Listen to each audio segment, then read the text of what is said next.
Welcome, everybody, to Career Tools. This week, getting ready to be promoted. Politics rears its ugly head. Here we go.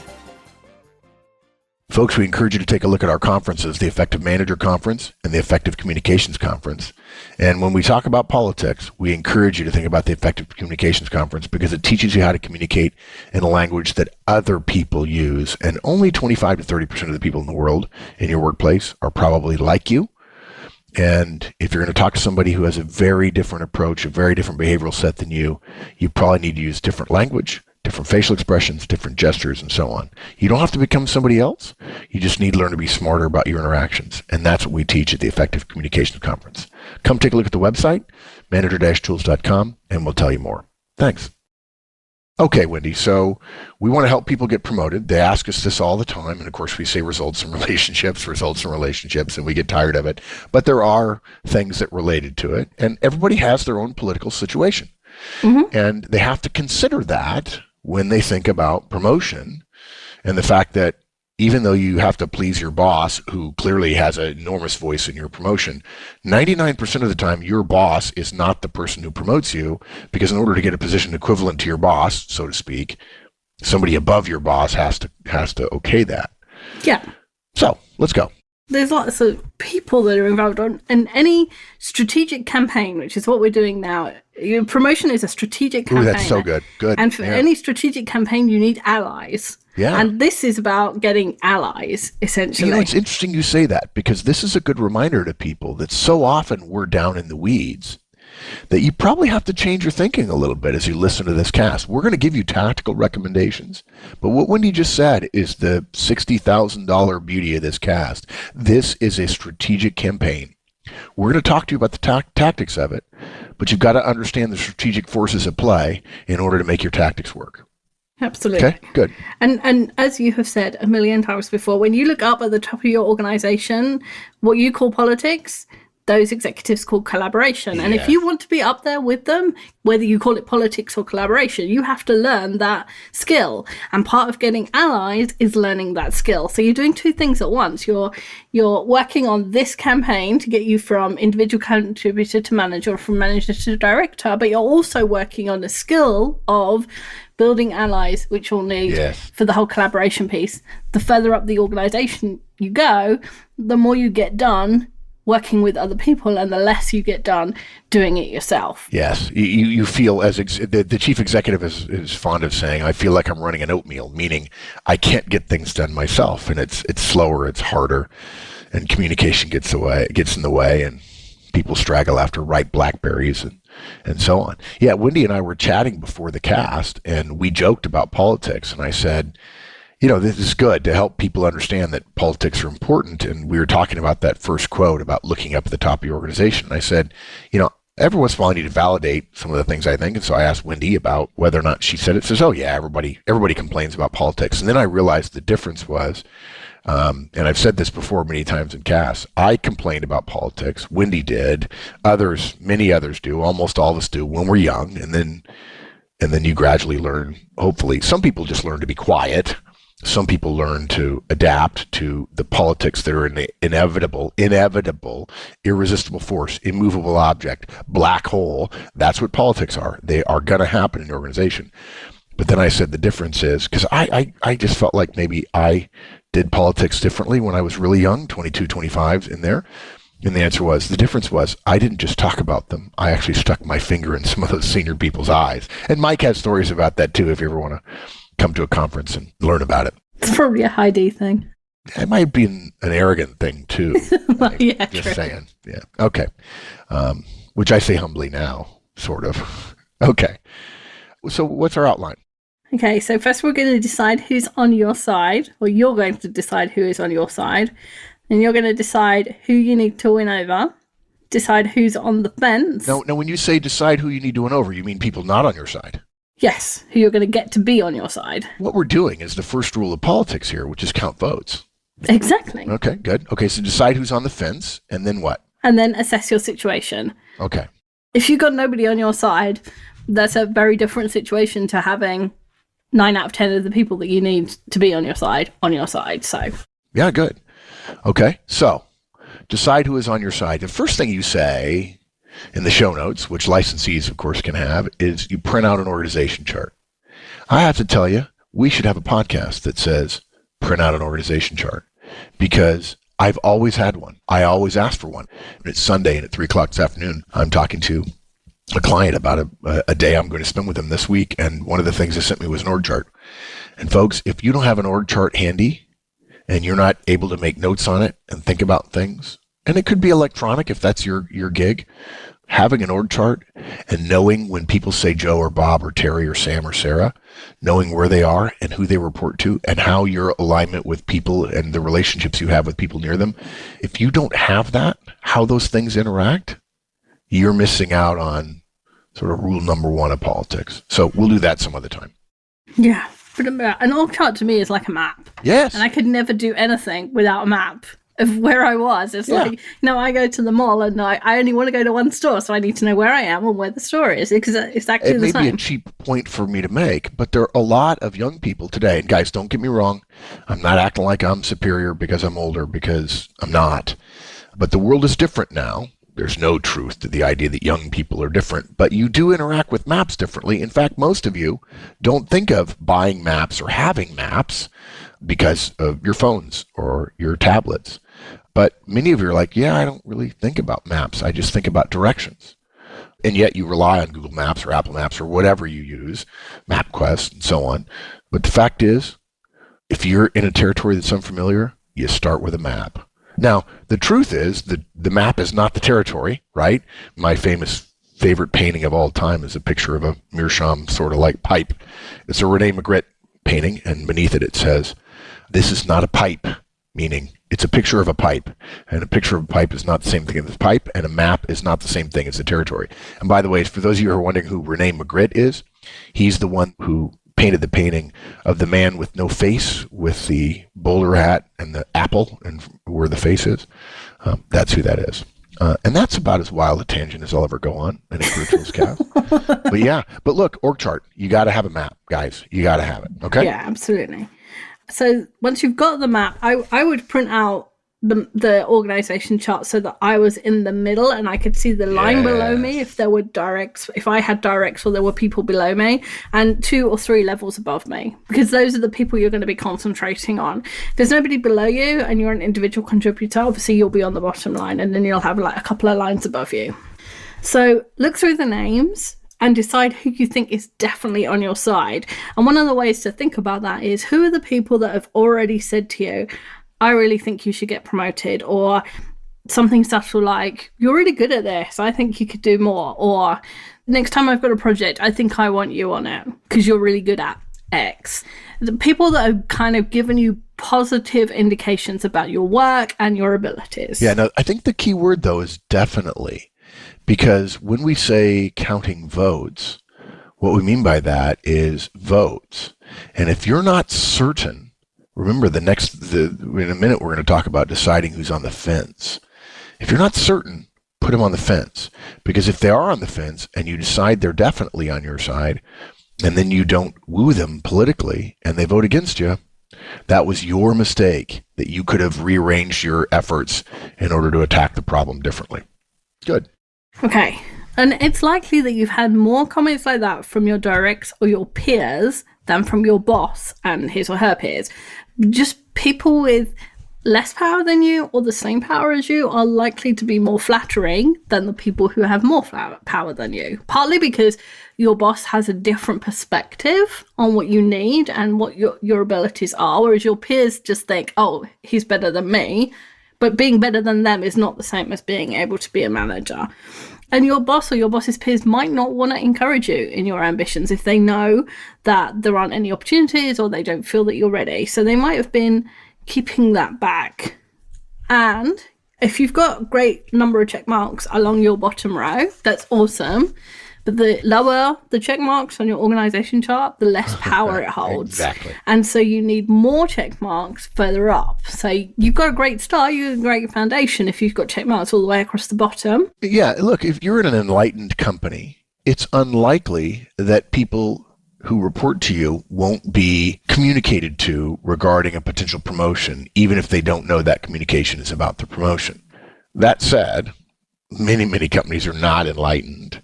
And the chances that your directs get to vote on your promotion is marginally zero. And if they get a vote of, it's not zero, it's actually 1, the scale goes all the way up to 1,000. And so the 1 doesn't matter nearly as much.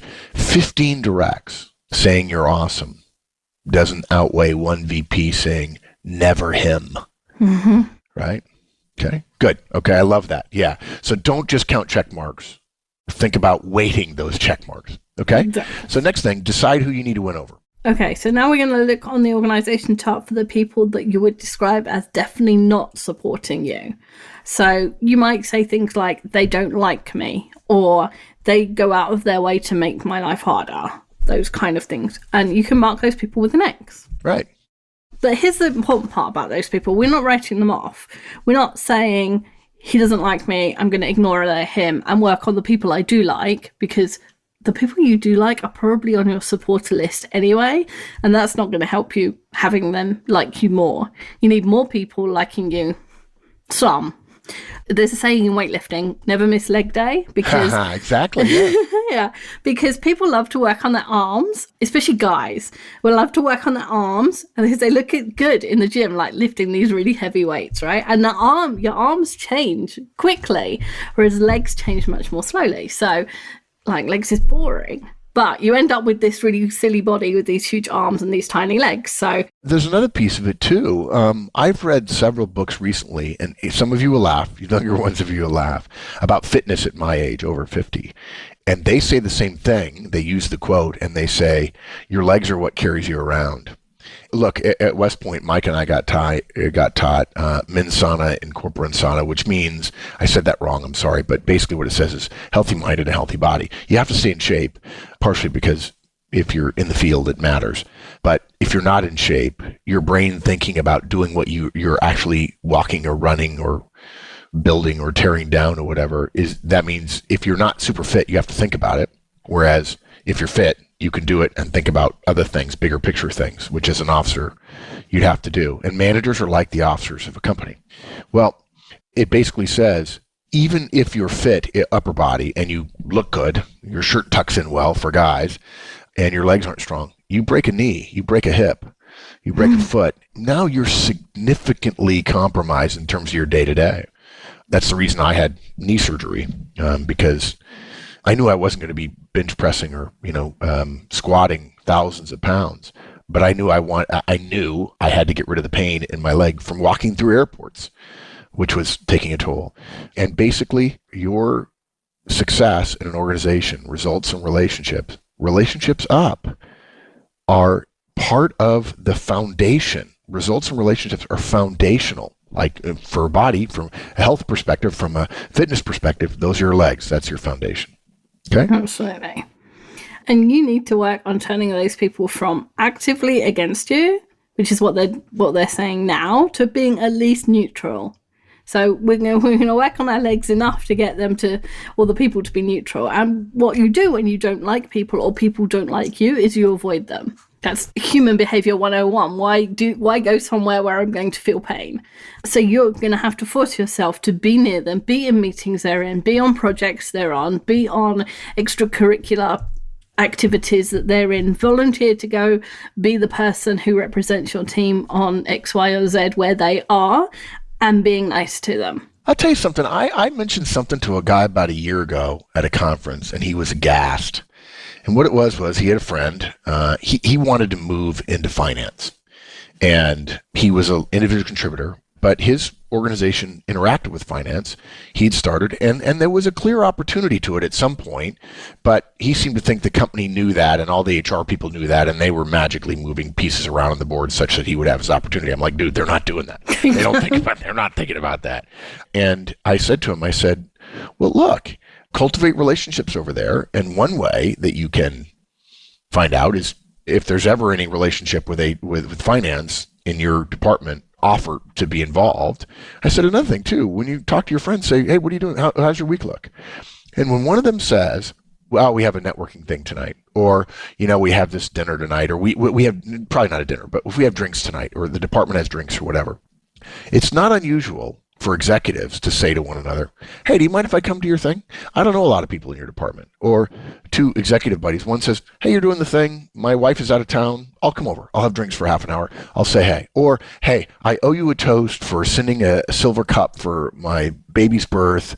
I need to come over. I need to buy you a drink. And even when the guy, and look, you could say, I need to buy you a drink, when in fact the drinks are on the house, right? Or it's an open bar or whatever. Yeah. It's not that you're buying him a drink. It's that you're going to go get him a drink and bring it to him and say cheers. And guys, I'm not suggesting you need alcohol to do this, okay? But the point is, if somebody says, we're having a soiree this evening, or we're having drinks or whatever, say, hey, do you mind if I come with you? And they're like, what? Really? He said, yeah, sure, I'll come. Yeah, who volunteers to go to work things, right? After hours. Well, let me tell you, I did. Yeah. I did. I was in an artillery unit in my first couple of years in the Army. Mike was in the same unit. That's sort of where this all started. And we both served different infantry units. And one of the things the artillery people didn't like, we supported the infantry. Artillery folks is cannons, and infantry are the people on the ground. And infantry is really where the action is. But as cannoneers like to say, artillery lends dignity to what otherwise would be a vulgar brawl. And as Napoleon said, the man with the best artillery wins. One of the things that bugged the people who ran the cannons, I'm gonna talk in really non-military language, the cannon people will get bugged because we were in their unit, but when we went for drinks, Mike and I went with the infantry units we supported. And to some degree, they were more fun because they drank a little harder, because they were infantrymen, and that's what they do. And because these were the people that I went to the field with. And so the people you go to the field with, the people you go to battle with, the people you fight for budget with are the people you drink with. And again, this is not about alcohol. It's not about scotch. It's not about really good scotch like Macallan 21. But yeah, we did it. And the cannon people would say, you guys are never at our, when we go out for happy hour, you're never there. Well, we actually were there every once in a while, but 2 out of 3 we weren't, because we went and hung out with the infantry guys we supported. Doesn't mean if you're a line manager, you can't go out to drinks with the people who support you. Or even if you're a peer of theirs and there's no supporting relationship, if you have a buddy over there, go. Make some relationships over there. I am amazed at the number of people. No, I shouldn't be. I'm not amazed anymore. I'm resigned to it. And that's why we're here, is to help you see these things. So you just gave one way to win those people over, but we'll go into more detail later. But for now, we're just working stealing out future cast material. yeah, thanks. Kidding. For now, we just want to mark on the organisation chart so we know where we are. So the third thing we're going to do is decide who is on the fence. So just try and think about who doesn't care one way or another, who will support you sometimes but not others. So like if you make 5 suggestions, who supports you 3 out of 5 times or 2 out of 5 times and you can't really predict what it's going to be? Who does some things for you but doesn't go the extra mile? They're kind of wishy-washy on you. And mark those people with a question mark. Yeah. And by the way, again, if you're doubting, tend to underrate somebody. So if you're not certain they're a supporter, they're on the fence. If you're not certain they're on the fence or a little bit more negative, put them in the negative column, simply so that you don't underwork the problem, end up losing out because one guy puts a little bit more time into it than you do. And I'll just say this now, we should have said this earlier. Some of you are thinking, gee, this sounds like a lot of work. Yeah, you want to get promoted? Yeah. You're going to have more work when you get promoted. You might as well start now. It's just making it sound hard. It's like 15 minutes work. Yeah.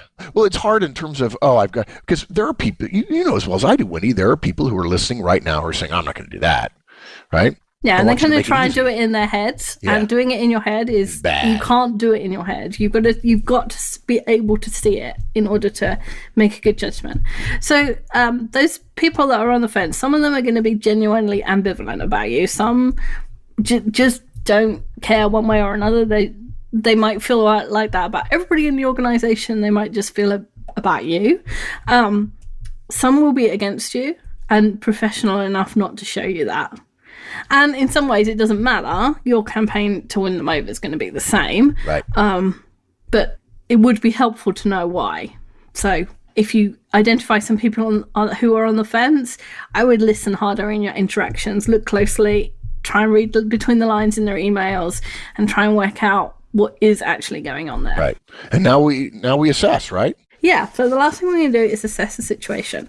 So if you've got mostly check marks, you're doing great as long as they're evenly distributed vertically and horizontally on your chart. As we said before, the people below you who support you are the ones that got you into the position you're in now. So their continuing support is important, but you need support from above in order to get to the next level. Your directs don't vote for you to be a director. The VPs do. They might be polled, but they don't get to vote. That's probably the best way to put that. Yeah. Yeah. Check marks from your boss and his peers are great. And check marks for your boss's boss and his peers are really good. Yeah. So if you're there, you've got a lot of the work done already. So awesome for you. Yeah, if Wendy works for me and I report to Mike, me being a big supporter of Wendy is important. Her having my vote is really important because I'm going to influence Mike. But if Mike has already been influenced, if Wendy is Mike skipped and Mike is already influenced, that means everybody at my level, not that you would give everybody at my level a check, my peers, not just me, but my peers who Wendy doesn't report to, but they still report to Mike. The fact that Mike feels strongly about it, Mike, then you can, in some cases, if the relationship is strong enough with a skip, assume that everybody who is my peer would end up equivalently voting for Wendy because the boss feels so strongly. Because the boss's opinions tend to trickle down, but opinions don't tend to trickle up as easily. So if you've got mostly question marks, that probably means you don't know people as well as you need to. So you need to look for opportunities to find out what they're thinking of you. So you don't want to go up to them and go, hey, I'm thinking about getting promoted. Do you think I'm awesome or are you on the fence? Because that would be weird. So you need to look for things. So in meetings, do they support your ideas? Do they help you get things done? Do they answer your calls and emails promptly? Anyone who leaves your calls for 3 days isn't on your supporter list. Right. Do they avoid you at lunch or social occasions? And not that they're in one corner and you're in another, but do they come up to you, say hi, and then leave? Or do they stand with you for 10 minutes and chat? There's a big difference between those two as to whether they want to be around you, which is liking you, which is politically on your side, or whether they're just being polite. So all of those kind of things tell you something about your relationship, and your relationship is probably 80% of the support you're going to get from them. Yes. Not your work. Yeah, and I'll tell you something, folks. If you don't know DISC, if you don't know how people behave and communicate differently, you're going to be at a disadvantage there. Because if you're a high I, if you're an outgoing, energetic, friendly, cheerful kind of person, and you're thinking that this person never warmed to you, doesn't chat with you, doesn't chat you up, doesn't stop by your desk, don't assume, therefore, that they're not a supporter simply because they're not like you and they're not doing what you would do. The more you know about people, and you should know your boss and his peers or her peers and your boss's boss and her peers, the more you know about them, the more you know what their behavioral patterns are.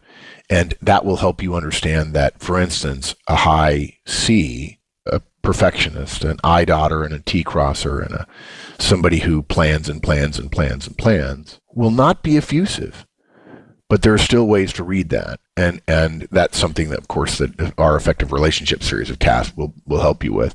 But regardless, you need to think about that for a minute and not assume that everybody talks your language, because you may miss some people who are either detractors or supporters.